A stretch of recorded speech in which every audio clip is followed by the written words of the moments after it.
ብልጽግና ውግእ ጀሚሩ ብልጽግና በአንፈት ምዕራብ ትግራይ ውግእ ምጅማሩ ተሓቢሩ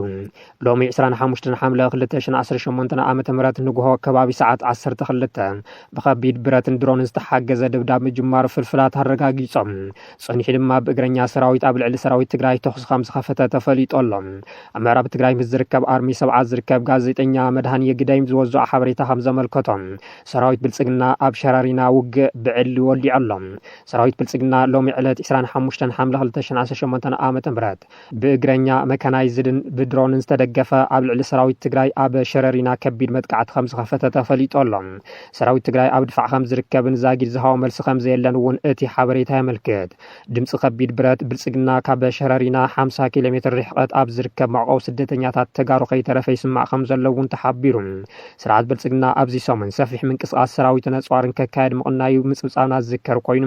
ነዚ ድማ ናብ ትርካን ድሮዓት ከም ዘጓዓዘን ድሮናት የዘንቢክ ምንባሩ መሳኻኽር ዓይኒ ይገልጹ ሰራዊት ብልጽግና ነቲ ሎሚ ጀሚርዎ ዘሎ ውግእ ንምክያድ ኣብ 4 ቦታታት መዳፍዕ ተኺሉ ከም ዝቐነየ ዝሕብሩ ቶም ፍልፍላት ኣብ ራውያን መገንጸሊ ንባዕኼርን ማይካድራን ከባቢ መዕደሊ ነዳዲ ተወልደም ኣብ ራውያን ዝርከብ ዓብዪ ወተሃደራዊ ካምፖ እንዳኳጃም ዋንነቱ ናይ እተተወልደ ሃይሎ ዝኾነ ማእኸል ሕርሻ ከምኡ ድማ ኣብ በረከት ውፅእ ኢልካ መዳፍዓት ተኺሉ ጸንሕ እንትትከውን ሎሚ ብቁሉዕ ናብ ሰራዊት ትግራይ ብኸበርተ ጽዋር ተሓገዘ በጥቃዕቲ ብምኽፋት እግረኛ ኣስዒቡ ተባሂለሎም ስርዓት ብልጽግና ኣብዚ ሕዚ እዋን ኣብ መዓልቲ ካብ 4 ክሳብ 5 ብነፈር ተቢሉ ሰራዊቶም መዕርፎ ነፈርቲ ትርካን እናራገፈ ዝቐንየ እንትትከውን ሕዚ ድማ ኣሽሓት የራግፍ ከም ዘሎ ዝወፁ ሓበሬታታት የረድኡ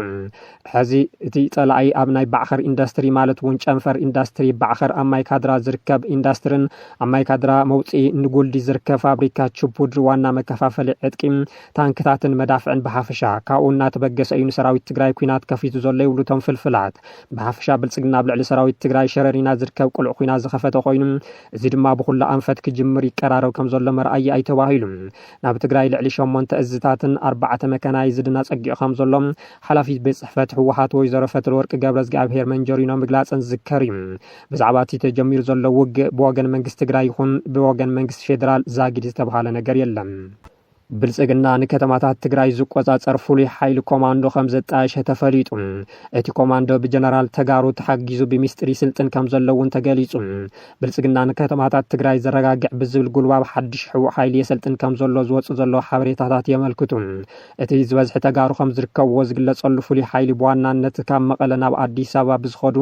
ነበር ኣዘዝቲ ሰራዊት ትግራይ ወይ ድማ TDF ዝምራሕ ምዃኑ ተፈሊጦሎም ብወገን ዓፋር ዕጡዋት ሓራ መሬት ብወገን ደቡብ ትግራይ ድማ ዕጡዋት ዋርድ حكوم بردان رايان بانفت معرب تግራይ ድማ ዕጡቕ ሓይሊ ዋርድያ ተከዛ ዕጢቑን ትግራይ ክብትና ዝሰርሕ ዘሎ ብልጽግና ሕዚ ድማ ድሕርቲ ኣብ ትግራይ ክኸፍቶ ዝውጥኖ ኩናት ከተማታት ትግራይ ዝቆጻጸር ዝተባሃለ ተጋሩ ዝበዝሕዎ ብተጋሩ ኣዘዝቲ ዝምራሕ ዕጡቕ ሓይሊ ኮማንዶ መልሚሉ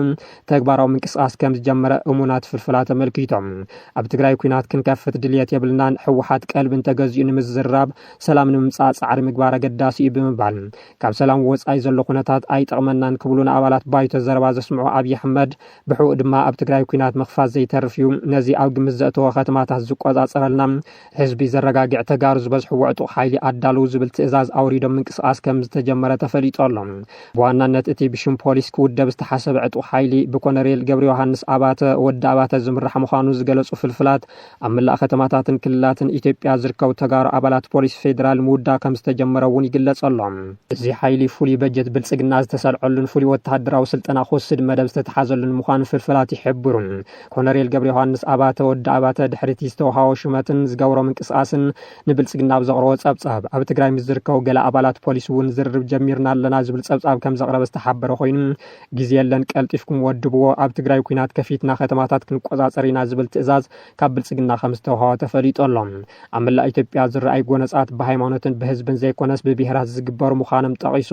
እዚ ድማ ብሰንኪ ማሕበራዊ ሚድያን ተዓፊኖም ጸንሑ ጸገማት ምዃኖም ዝተዛረቡ አብይ አሕመድ ባዕሎም ግን ተጋሩ ብተጋሩ ምድማይ ዝብል ስልቲ ተኸቲሎም ኣብ ዓፋር ብሽምሓራ መሬት ዕጡዋት እንትውድቡ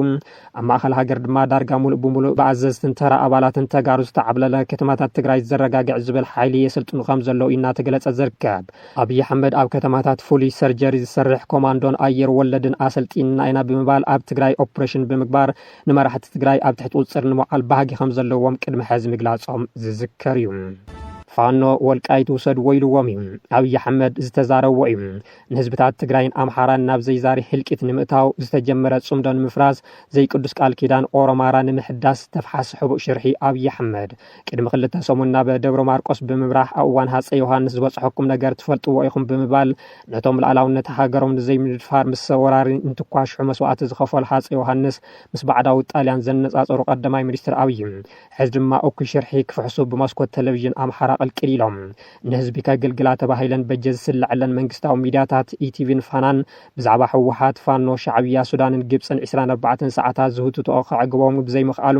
ንሚድያ አምሓራ ፀዊዖም ቃለ ምሕትት ብምግባር ብኩለን ልሳና ስርዓት ብልጽግና ክሓልፍ ዝገበሩ አብይ ንህዝብታት ትግራይን አምሓራን ከጣቁሰለ እዩ ዝበልዎ ጉዳይ ወልቃይት ናይ ሓደ አካል ድልየት ንምምላእ ክበሃል አይንፈትሕን ክብሉ ተሰሚዖም ወልቃይት ብመሰረት ፌደራል ስርዓት ኣብ ውሽጢ ትግራይ ነይሩ ብምኽንያት ኩናት ፌደራል ወሲድዎም መንግስቲ ፌደራል ከልኪልና እምበር ንአምሓራ ዝቃለሱ ሓይልታት ውሰድዎ ኢሎምና እዮም ይብሉ ብምባል ብሓደ ወገን ፋኖ ርስትና ሕሊፉ ዝህብ ሓይሊ እዩ ብዝብል ህዝቢ አምሓራ ንክንጸልኦ ዝገብር ብኻሊእ ወገን ድማ ምዕራብ ትግራይ ከምቲ ንፖለቲካ ሃልኪ ሓይሊ አምሓራ ወሪድዎ ዝበሃል ዝነበረ እንተይኮነስ ብልጽግና ኦሮሞ ሒዝዎ ከም ዝርከብ ኣግሂዶም ኣለዉ እዚ ድማ በቲ ስልጣን ስርዓት ብልጽግና ብሓፈሻ ስልጣን አብይ ድማ ብፍላይ ንምንዋሕኒ ምሰል ተኣኪቡ ዘሎ ኮሚሽን ምክክር ከም ዝምለስ ኣነጺሮም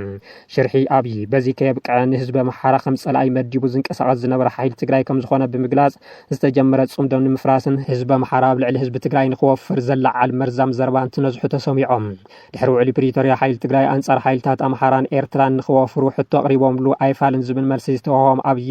ሕዝን ህዝቢ አምሓራ ተሓላቂ መሲሎም ቅልቅል ኢሎም ኣሎም በተግባር ግን ዝሓለፉ 3 ዓመታት ብድሮንን ብሰራዊትን እናጨፍጨፍዎ ይርከቡ ሓደ መርሓ ሃገር ዝብል ሰብ ኣብ መንጎ ህዝብታት ሰላማዊ ርክብ ንኽጉልብት ሰላም ንኽዓስል ይሰርሕ አብይ አሕመድ ግና ኣብ መንጎ ህዝብታት ቅርሕንቲ ብምፍጣር ዘመንን ስልጣኖም ንምንዋሕ ዝጽዕሩ ብሕታዊ መርሓ ምዃኖም ዳግም ኣመስኪሮም ብምባል ብዙሓት ይቕስዎም ኣሎም አብይ አሕመድ ካሊእ ንስልጣኖም መናውሒ ይጠቕመኒ እዩ ዝበልዎ ጉዳይ ቅድሚ 8 ዓመታት ዝነበረ ጥምረት አምሓራን ኦሮምያን ኦሮማራ እዩ ህዝብታት አምሓራን ኦሮሞን ብጂኦግራፊን ብበዝሒ ህዝብን ቀዳምነት ከም ዝኾነን ዝተዋለደን ዝተዋሰበን ከም ዝኾነን ንምስባኽ ዝፈተኑ እንትኾኑ ሕዚ እውን ክልቲኦም ህዝብታት ፖለቲካ ኢትዮጵያ ዝውስኑ ከም ዝኾኑ ንምርዳእ ፈቲኖም ቅድሚ ሕዚ ናብ ባህር ዳር ከይና ኮንቪንስድ ኤንድ ኮንፊውዝድ ጌርናዮ ዝተባሃለ ልሂቅ አምሓራ ሕዚ ግና ካብ ኮንፊዥን ወይ ከዓ ደልሃ መዝወፀ ይመስል ሕዚ ውዲ ስርዓት ብልጽግና ተረዲእዎስ ብረት ኣልዒሉ መሰሉ ንምርጋጽ ውግእ ካብ ዝጅምር 3 ዓመታት ኣሕሊፎሎም ነቲ ንጎረቤት አምሓራ ይንወግእን ዝብል ማዓንጣ አብይ ዝበተኸ መትከል ሓይሊ ትግራይ ድማ አምሓሩ ኣፍልጦ ክህቦ ጀሚሮም ኣለው እቲ ሕዚ ኣብ ህዝቢ አምሓራ ተፈጢሩ ዘሎ ካብ ስርዓት ብልጽግና ተነጽሎን ኣብ መንጎ ሰሜናውያን ተጀሚሩ ዘሎ ጽምዶን ዝለዓለ ስግኣት ከም ዝፈጠረሎም ዘፍልጡ አብይ ነዚ ከፍርሰለ እዩ ዝበልዎም ኩሎም ኣብ ኢዶም ዝነበሩ ካርታታት መዚዞም ወዲኦም ኣለው እቲ ብወገን ዞባ ምዕራብ ትግራይ ምስ ሱዳን ሎም ንግሆ ተጀሚሩ ዘሎ ውግእ ብኽበት ኣጽዋራትን ድሮናትን ዝተሓገዘ ምዃኑ ምንጭታት ሓበሬታ ገሊጾም ምስ ህወሓት ምትእሳር ዘለዎን ምንጭታት ሓበሬታ እቲ ውግእ ብሰራዊት ኢትዮጵያ ዝተጀመረ ምዃንን ጸብጺበን ኣላ ሰራዊት ኢትዮጵያ ሎም ዕለት 25 ሓምለ 2018 ዓመተ ምህረት ብእግረኛ ሜካናይዝድ ብድሮን ዝተደገፈ ኣብ ልዕሊ ሰራዊት ትግራይ ኣብ ሸሬና ከቢድ መጥቃዕቲ ከፊቱ ይብላ ብተመሳሳሊ ኣብ ደቡብ ሱዳን ኣብ ልዕሊ ሰራዊት ሱዳን እውን መጥቃዕቲ ከም ዝኸፈተ እተን ምስ ህወሓት ምትእሳር ዘለዎን ምንጭታት ዜና መልኪተን እቲ ብሰራዊት ኢትዮጵያ ተጀሚሩ ዘሎ ውግእ ናብ ካልኦት ኩሎም ግንባራት ክሰጋገር ይኽእል እዩ ብምባል ድማ ግምተን የቐምጥ ኣላ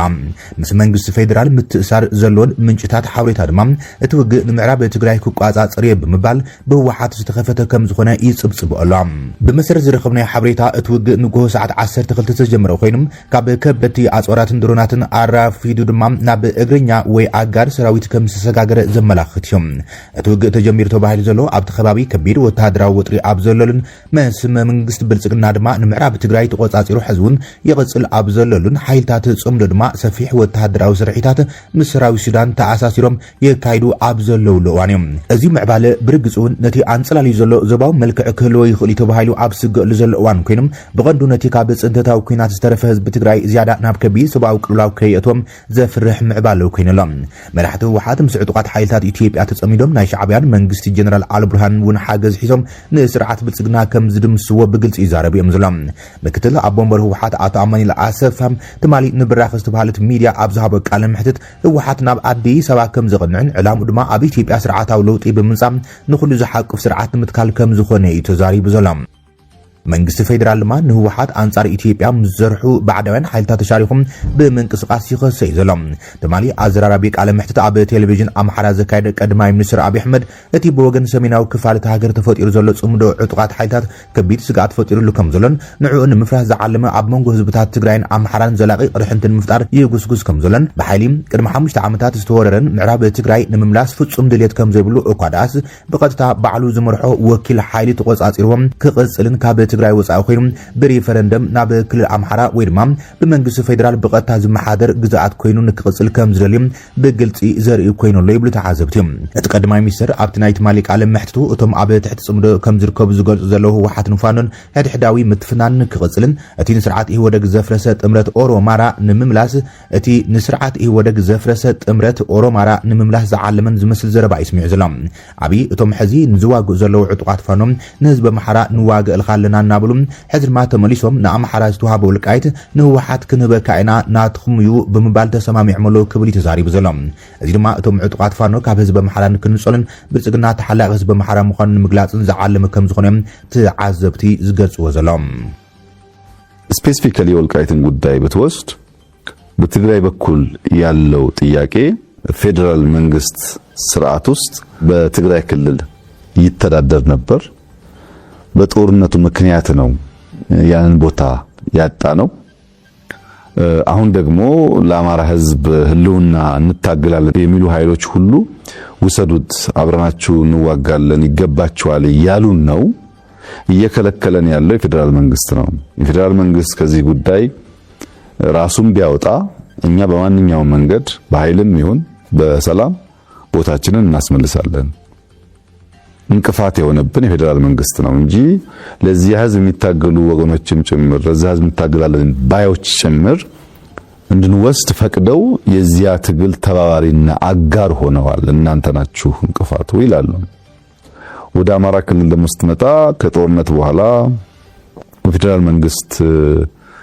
ውክልና የሚተዳደረው የወልቃይት ክልል በህግ አግባብ በተሟላ መንገድ ወደ አማራ ክልል መመለስ ሲገባው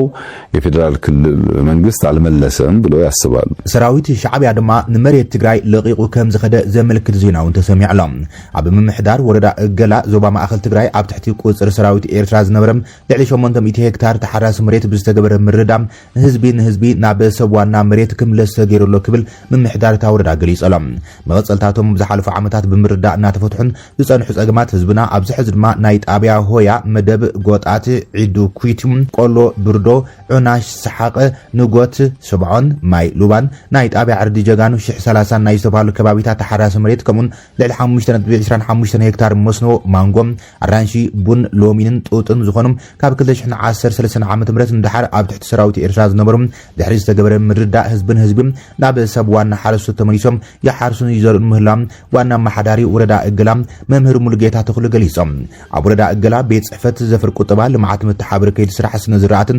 ሆርቲካልቸርን ዝኾኑም ኣይተ ሃፍተ ግደይ ከም ዝበልዎም ሓረስቶት ናይዘን ከባቢታት ብፍላይ ትኹረት ተገይሩለን ምዝነበሮም ምፍንቃላት ቀረብ ምሩጻት ዘርእን ዘበናዊ ድኹዕን ተዓድሎም ዓርሶም ርከሶም ንምኽዕባት ድልዋት ዋላ እንትኾኑ ዘለው ህልው ኩንታት ዝናብ ትሑት ምዃኑ ግን ዕንቅፋት ከም ዝኾነን ጥብ ዝበለት ማይ ናብ ግራት ንምእቶም ናይ ጥል ዓቀብ ስራሕቲ ክሰርሑ ከም ዝግቦምን ግንዛበ ከም ዝተዋሃቦም ገሊጾምሎም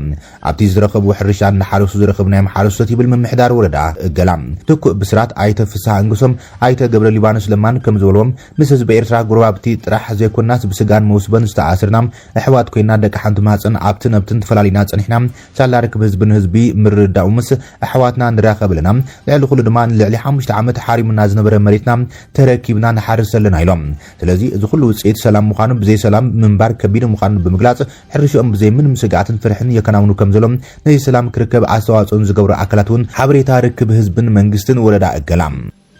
ሓላፊት ቤት ጽሕፈት ህወሓት ወይዘሮ ፈትለወርቅ ገብረ እግዚአብሔር ስርዓት ብልጽግና ንምድምሳስ ደው ዘብለና ሓይሊ የለን ይክብላ ኣዊጀን እቲ ስርዓት ኣብ ሙሉእ ከበባ እቲና እዩ ዘሎ ዝበላ ወይዘሮ ፈትለወርቅ ኩናት ክእውጅ ተዳልዩ እዩ ዘሎ ብምባልን ጠንቂቐን ንኣሽሓት ዓመታት ወርቃዊ ታሪክና ስርሕ ህልውንኡን ክብርን መንነቱን ሓልዩ ዝመፀ ህዝቢ ትግራይ ኣብዚ ምዕራፍ በፅሑ ዘበት ኣይበርስን ይብላ ወይዘሮ ፈትለወርቅ ገብረ እግዚአብሔር ፈጻሚ ስራሕን ሓላፊት ቤት ጽሕፈት ህወሓትን ወይዘሮ ፈትለወርቅ ገብረ እግዚአብሔር ነዚ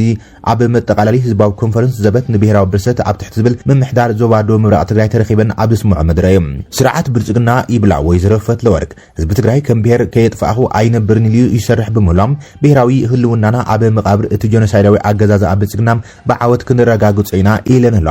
ውዕሊ ፕሪቶሪያ ትፍረም ዕናዋይነት ኩናትን ትርጉም ሰላምን ተረዲና እምበር እቲ ውዕሊ ጉድለት ዘይብሉ ኮይኑ ኣይኮነን ዝበላ ወይዘሮ ፈትለወርቅ ብሰላማዊ መስርሕ ዳግመ ሕወትን ህንጸትን ትግራይ ክጅመር ፍትሕን ተሓታትነትን ክረጋገጽ ዝተሰደደን ዝተመዛበለ ህዝቢ ናብ መረበቱ ክምለስ ሓራ ዝወፅእ ህዝቢ ሓራ ክወፅእ ተስፋ ተገይሩ ከም ዝኣተወ ገሊፀን ህዝብን መንግስትን ትግራይ ጻውዒ ሰላም እንተቕርብን ንዓለም እንትምሕፀንን ስርዓት ብልጽግና ግን ህዝቢ ትግራይ ንምጽናት ኣጽዋራት እናሸመተ ኩሉ መድያዊ ሓይሉ እናጠናኸረ ምድላዋቱ እናዛዘመ መጽኡ ኢለን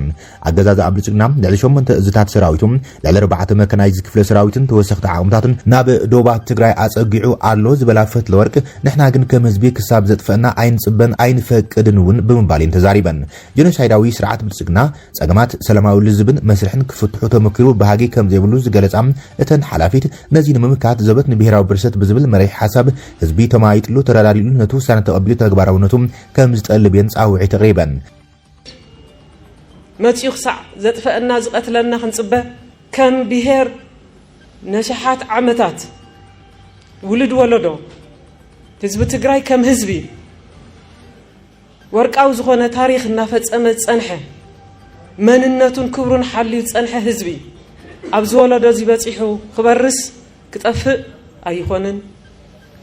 ኣይኾነን ዘበት ንብሔራዊ ብርሰት ማለት ትርጉሙ ንሱ እዩ ኣይንበርስን ኢና ንሕና ንብል ዘለና ኣይንጠፍእን ኢና ንብል ዘለና ካሊእ መማረፂ ሲኢና ኢና ብሰላም ብዝርርብ ብድርድር ኩሉ ነገር ሞኪርና ኣብና እዩ ስለዝኾነ ህልውና ህዝቢ ትግራይ ዝረጋገጽ ኣብ መቃብር ጀኖሳይዳዊ ስርዓት ብልጽግና እዩ ዝብል ብግልጺ ምስ ህዝብና ተማይጥና ተራዳዲእና ኣብ ከምዚ ዝመሰለ መድረኻት ሰፋሕቲ ዝኾኑ ርእቶታትን ሓሳባትን እንዳተዋሃብሉ ተማይጥና ደምዲምና እቲ ዝተወሰነ ውሳነ ትክክል ምዃኑ እዩ ዘበት ንብሔራዊ ብርሰት ዝብል መላእ ህዝቢ ትግራይ የላዒልዎ ኣብ ውሽጢ ዓዲ ይኹን ኣብ ወፃእ ዘሎ ህልውናና ዝረጋገጽ ኣብ መቃብር ስርዓት ብልጽግና እዩ ዝብል ነገር ኩሉ ህዝቢ ተራዳዲኡሉ እዩ ስለዚ ነዚ ከምዚ ዝመሰለ ሓሳብ ካብ ተራዳዳእናሉን ትክክል ኢልና ካብ ወሰናን ንተግባራውነቱ ክንወፍር ኣለና ማለት ኣብ ትግራይ ኣብ ዝርከባ ዩኒቨርሲቲታት ዝመሃሩ ተምሃሮን መምሃራንን ናብ ካልኦት ዩኒቨርሲቲታት ኢትዮጵያ ንክቕየሩ ሕቶ ከም ዘቕረቡ ተሓቢሮሎም ኣብ ትግራይ ኣብ 4 መንግስታውያን ዩኒቨርሲቲታት ዝመሃሩ ተምሃሮን መምሃራንን ብስንክቲ ኣብ ትግራይ አንጸላሊ ዘሎ ከቢድ ደበና ኩናት ናብ ካልኦት ዩኒቨርሲቲታት ኢትዮጵያ ንምስግጋር ጥርዓን ከም ዘቕረቡ እቲ ዜና አመልኪቶሎም እቲ ሕቶ ካብዘን ዝስዕባ ዩኒቨርሲቲታት ትግራይ ዝመጹ ተምሃሮን መምሃራንን እዮም ካብ ዩኒቨርሲቲ መቐለ ካብ ዩኒቨርሲቲ አክሱም ካብ ዩኒቨርሲቲ ዓዲግራትን ዩኒቨርሲቲ ራያን ዝርከቡ መምሃራን ተምሃሮን እዮም ናብ ካልኦት ዩኒቨርሲቲታት ኢትዮጵያ ንክቕየሩ ሕቶ ቀሪቦም ኣለዉ ተባሂሉ ዘሎ ኣብዚ ጉዳይ መብርሂ ዝሃቡ ፕሬዚደንት ማሕበር ተምሃሮ ላዕለዎት ትምህርቲ ኢትዮጵያ አቶ ሓየሎም ስዩም ተምሃሮን መምሃራንን ብስንኪት ድሕነት ምኽንያት ጥርዓን ይቕርቡ እንኳ እንተሎም ክሳብ ሕዚ ግን ካብ ሚኒስትሪ ትምህርቲ ዝውውር ውሳነ ይኹን ቃል ኪዳን ከም ዘይተኣተወሎም ገሊፆም ኣለዉ ይብል ቲክቫህ ኢትዮጵያ ከም ፀብፀቦም